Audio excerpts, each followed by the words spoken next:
ಕುಂಬಳಕಾಯಿ ಬೀಜ ಹಾಗೆ ಸೂರ್ಯಕಾಂತಿ ಬೀಜನ ಮಕ್ಕಳಿಗೆ ಕೊಟ್ಟಾಗ ಡೈರೆಕ್ಟಾಗಿ ಅವರು ತಿನ್ನೋದಿಲ್ಲ.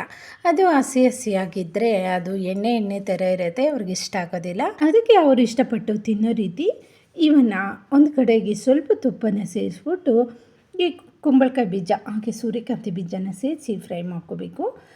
ಇದು ಚೆನ್ನಾಗಿ ಗೋಲ್ಡನ್ ಬ್ರೌನ್ ಬರೋವರೆಗೂ ಫ್ರೈ ಮಾಡಿಕೊಂಡು ನಂತರ ಇದಕ್ಕೆ ಸ್ವಲ್ಪ ಉಪ್ಪು ಹಾಗೆ ಅಚ್ಚ ಪುಡಿಯನ್ನು ಸೇರಿಸಿ ಒಂದು ಡಬ್ಬಿಯಲ್ಲಿ ಹಾಕಿಟ್ರೆ ಅವ್ರಿಗೆ ಬೇಕಾದಾಗ ಸ್ನ್ಯಾಕ್ ರೂಪದಲ್ಲಿ ಸಹ ಕೊಡಬಹುದು. ತುಂಬ ಆರೋಗ್ಯಕ್ಕೆ ಒಳ್ಳೆಯದು. ಇದನ್ನು ಚಿಕ್ಕವರಿಂದ ಹಿಡಿದು ದೊಡ್ಡವ್ರ ತನಕ ಯಾರಾದರೂ ಬಳಸ್ಕೋಬಹುದು. ಪ್ರತಿನಿತ್ಯ ಇದನ್ನು ಸ್ವಲ್ಪ ಪ್ರಮಾಣದಲ್ಲಿ ಸೇವನೆ ಮಾಡ್ತಾ ಬಂದರೆ ಉತ್ತಮ ನಿದ್ರೆ, ಚರ್ಮದ ಕಾಂತಿ, ಮೂಳೆಗಳ ಬಲವರ್ಧನೆಗೂ ಸಹ ಇದು ಸಹಾಯ ಮಾಡುತ್ತೆ. ನಮ್ಮ ಮೆದುಳಿನ ಕಾರ್ಯವನ್ನು ಸಹ ಇದು ಚೆನ್ನಾಗಿ ಮಾಡೋದಕ್ಕೆ ಸಹಾಯ ಮಾಡಿಕೊಡುತ್ತೆ. ಅಷ್ಟೇ ಅಲ್ಲ, ಜೀರ್ಣಕ್ರಿಯೆಯನ್ನು ಸಹ ಸುಧಾರಿಸುತ್ತೆ.